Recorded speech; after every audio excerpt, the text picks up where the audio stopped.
Oi, nesse vídeo a gente vai tratar dos quizzes da semana 5 da disciplina de Fundamentos Matemáticos para a Computação. Se você ainda não é nosso apoiador classe A, você já sabe. Aqui a gente tem essa demonstração para você que está assistindo só pelo YouTube e na nossa plataforma o conteúdo exclusivo completo de todas as semanas das 3 disciplinas do eixo de computação. Você recebe se tornando um dos nossos apoiadores classe A. Primeira questão.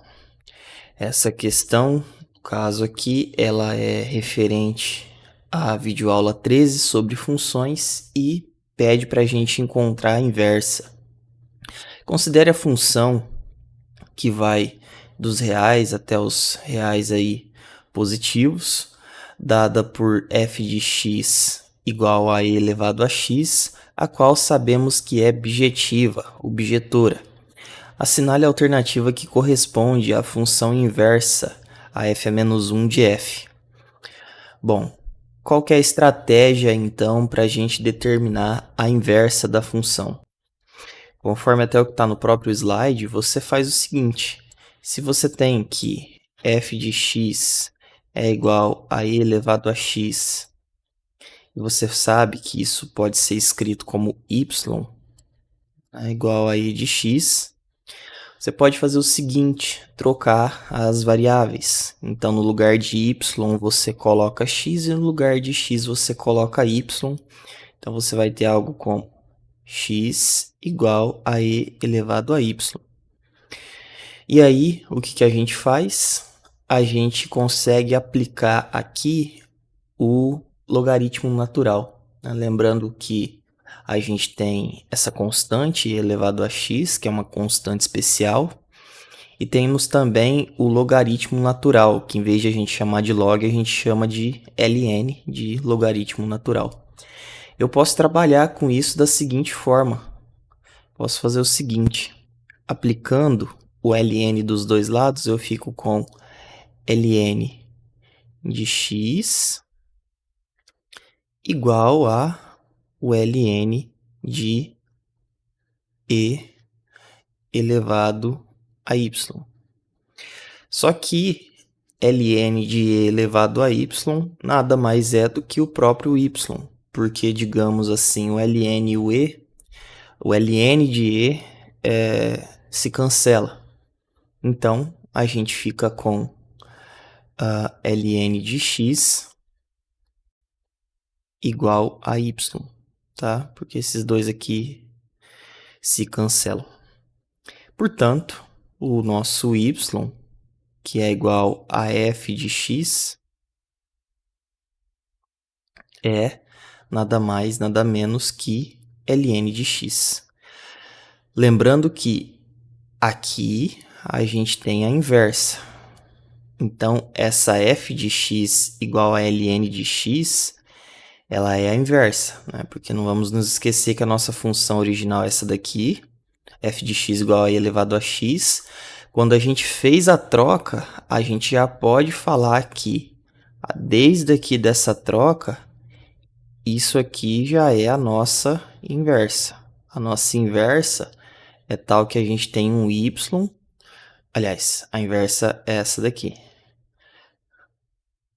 A gente tem um x igual a e elevado a y. A partir desse ponto aqui, a gente já tem a inversa. E aí a gente fez o cálculo e chegou que ela é ln de x, portanto, alternativa A. Eu fiz aqui o cálculo, né, passo a passo, mas a gente já sabe que a inversa de e elevado a x é ln de x, tá? Ela já é uma inversa aí bem conhecida. Só detalhei aí para ficar um pouco mais claro. Próxima questão é da videoaula 14, referente aí à ordem de grandeza. Pergunta o seguinte, tendo essa função f dos reais indo para os reais positivos, dada por f de x igual a 3x ao cubo mais 3x ao quadrado mais 3, assinale a alternativa correta. Então aqui a gente está falando de notação assintótica, que é na verdade o tema dessa videoaula de ordem de grandeza.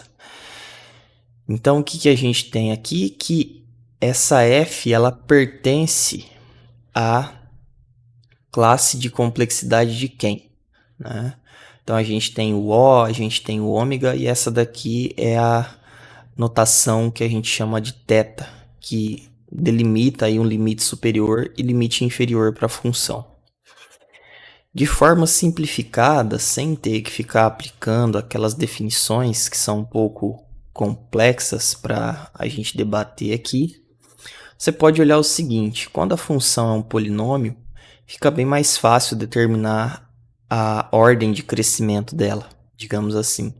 É só você olhar para o termo, quando você quer saber de limite superior, você olha direto para o termo de mais alta ordem, que é o ao cubo aqui, né? O termo cúbico.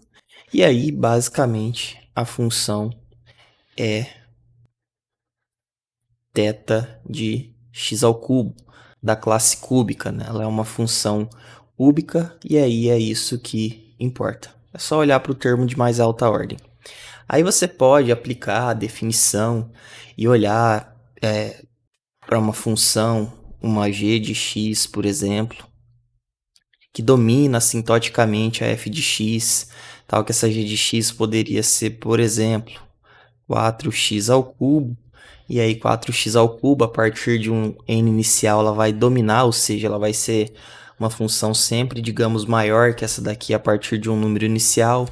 Aí você pode achar outra constante que faz essa função aqui ela ser limitante inferior da função f de x a partir de um valor inicial e assim por diante.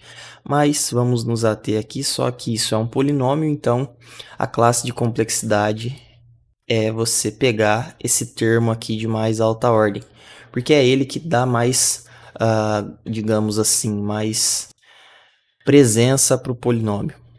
Quando o x ao cubo vai crescendo, conforme os valores vão aumentando, o x ao cubo vai se tornando mais e mais relevante e ele vai dominando, ou seja, ele vai tendo mais destaque no valor final da função do que o termo quadrático. E claro, né, muito mais ainda que esse termo 3 aí, que é só uma constante. Por isso, então, o que mais importa aqui na função em termos assintóticos, lembrando que aqui a gente está pensando em valores muito, muito altos e cada vez mais altos, maiores aí do valor, o que importa é o crescimento tendendo ao infinito, tá? Por isso que a gente descarta aqui esses outros termos de menor significância. Lembrando que a menor significância dependendo da função, é sempre o grau de mais alta ordem. Se a função fosse só, por exemplo, 3x² mais 3, a gente ficaria só com θ de, no caso aqui, x ao quadrado, tá? É sempre o termo de mais alta ordem.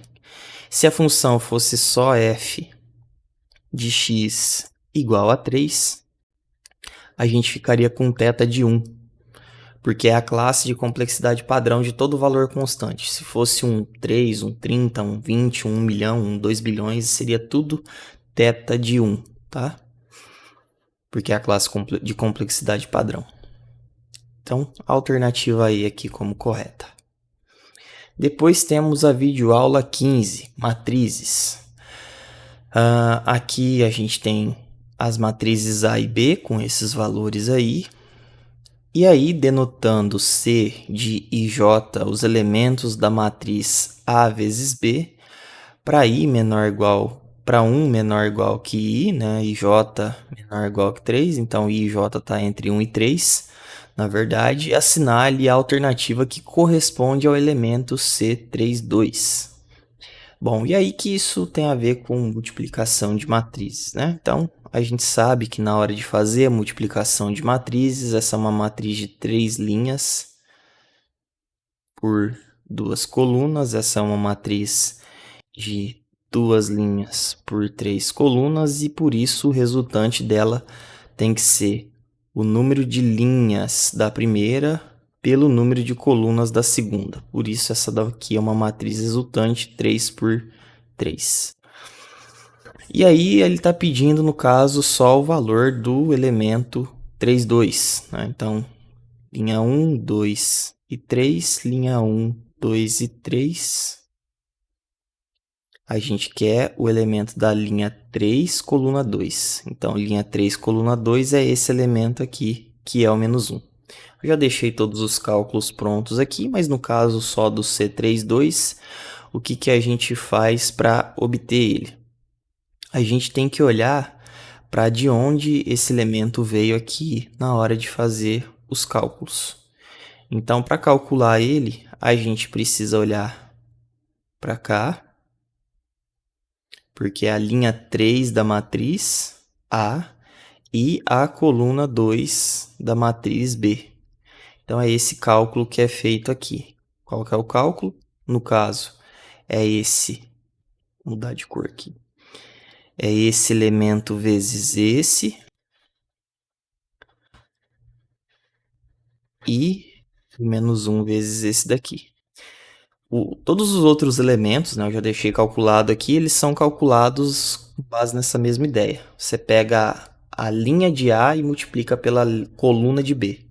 Tá? Então, aqui nesse caso, a gente vai fazer só desse daqui, que é o seguinte. Você pega 1 vezes 1, 1 vezes 1, mais o menos 1 que está ali. Então, menos 1 vezes 2. Cálculo bem simples. Que, claro, dá 1 menos 2, que é igual a menos 1. E esse aqui é o nosso C32. Então, C32 aqui é igual a menos 1. Portanto, a alternativa C aqui é a correta. E aí vamos para o quiz objeto educacional. Considere as seguintes matrizes booleanas. Então, temos aí essas duas matrizes que você está vendo na tela. E a gente vai fazer o cálculo de novo de multiplicação, né? Mas agora a gente vai descobrir o valor completo da matriz, né? Os 4 elementos aí da matriz resultante. Primeiro que, para fazer a multiplicação de matrizes booleanas, a gente tem uma regra parecida da multiplicação convencional. Só lembrando que aqui, como estamos falando de números booleanos, a gente não lida com multiplicação e soma. A gente lida com as equivalentes, que é o OU, lógico, e o E, lógico. Então, a gente faz os OUs, digamos assim, de cada elemento da matriz. Bom, dito isso, vamos então aos cálculos. A mesma ideia que a gente viu ali vale aqui, no outro exercício. Então, essa matriz A e B, as duas são 2 por 2. Então, claro, a gente vai ter aqui, como resultado, uma matriz que também é 2 por 2. Como vai ser esse cálculo? Dessa forma aqui. A gente vai pegar o mesmo princípio, ó. Então, é esse cara aqui vezes esse cara vezes esse. Então, percebe que aqui, ó, em vez de a gente ter multiplicação e soma, são o E, né, no lugar da multiplicação e o O no lugar da soma. Então, por isso que fica 1 e 0. Então, 1 e 0. Depois o outro ali, 1 e 1. Tá? E os dois juntos aqui por uma operação de OU. Depois, a gente vai para 1 e 1 aqui, ou 1 e 0 aqui, gerando essa parte. Aí a gente continua. Agora pegando essa linha aqui. 0 e 0, que está aqui. Depois 0 e 1, que está aqui. Depois 0 e 1, que está aqui. E 0 e 0, que está aqui. Aí agora, montado aqui o cálculo, é só a gente fazer as operações. Então, a gente sabe que a gente tem, então, aqui 1 e 0, que é 0. 1 e 1, que é 1. E aí que 0 ou 1 dá 1. E aí a gente vai fazendo esse cálculo aqui, né? Então, a gente tem 1 e 1, que dá 1. 1 e qualquer coisa já vai dar 1. A gente tem 0 e 0 aqui que vai dar 0, aqui também vai dar 0, então 0 ou 0 dá 0. E, por fim, a gente tem 0 e 1 que dá 0, 0 e 0 dá 0, 0 ou 0 também dá 0. E aí a gente fica com, no caso aqui, a alternativa E como alternativa correta. Então, alternativa E aqui, matriz com 1 e 1 aqui em cima, 0 e 0 aqui embaixo. Bom, com isso, esse era o último, né, o quiz objeto educacional. Finalizamos a semana 5 de fundamentos aqui. Até a próxima semana.